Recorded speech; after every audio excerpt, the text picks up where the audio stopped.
and some 4th of July baseball.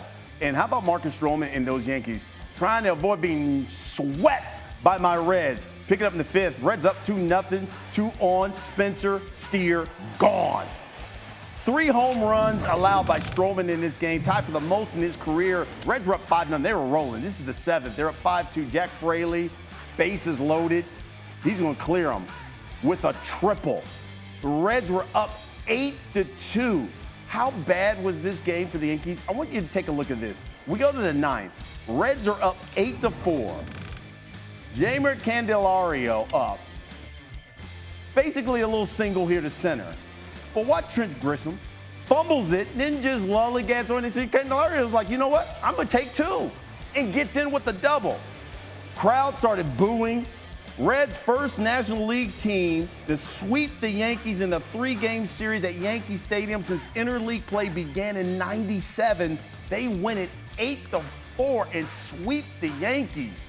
Take a look at this through the first 72 games of the season. You know, the Yankees had the best record in baseball, only lost 22 games.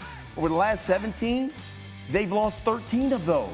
The pitching was the best in baseball. In this span, it's been the worst. So you know what? We got questions. We got a man who always has answers. Jeff Passan, he's going to join us here to try to answer some of these. Let's start with what has gone wrong with the Yankees, in your opinion, Jeff?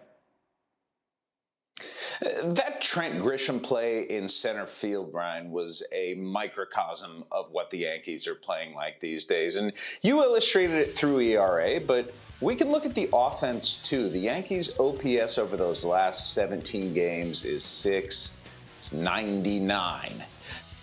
883 for their opponents. The Yankees, minus Aaron Judge, who has hit 7 home runs over that time, have hit 13 home runs otherwise, which would be the fewest in baseball. They have allowed 31, which is the second most.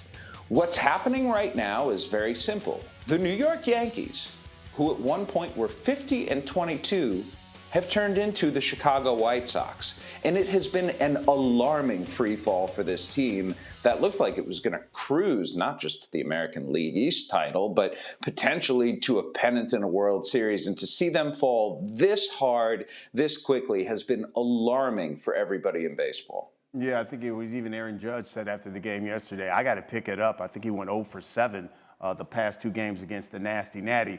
So, you look, I think we're about 25 days away from the trade deadline. Who do you think the Yankees would look at and start pursuing? You'd love to say for the Yankees' sake that it's going to be a big name or a superstar. There just may not be any of those out there on this trade market, which is a distinct seller's market at this point. So the Yankees have to be looking at guys offensively in the infield like Luis Rengifo or Jonathan India. You know, they need help in the bullpen as well. So whether it's Carlos Estevez with the Angels, Pete Fairbanks with the Rays, or particularly Tanner Scott with the Miami Marlins, they need depth pieces at this point to allow Aaron Judge and Juan Soto to carry them, and for the other 7 players in the lineup not to look like it's assembled of players who right now, frankly, belong at AAA more than anything. And their starters need to pick it up, too, because they have been a disaster after being so good over those first 72 games. Well, since the All-Star game is right around the corner, we hit, you know, the midseason, basically, point of the season. So let's get into some superlatives here, Jeff. Let's start with your biggest surprise. Talk about teams here thus far. Biggest surprise. Well, that would be the best team in the American League, Brian. The Cleveland Guardians. Yes, they have a better record than the Yankees, than the Orioles, and under first-year manager Stephen Vogt. They're doing it with an increased offense and pitching, frankly, that has been much better than expected because of a bullpen that has an ERA a half run lower. Shout out Stephen Kwan, all-star starter. Nice. All right, give me your biggest disappointment then.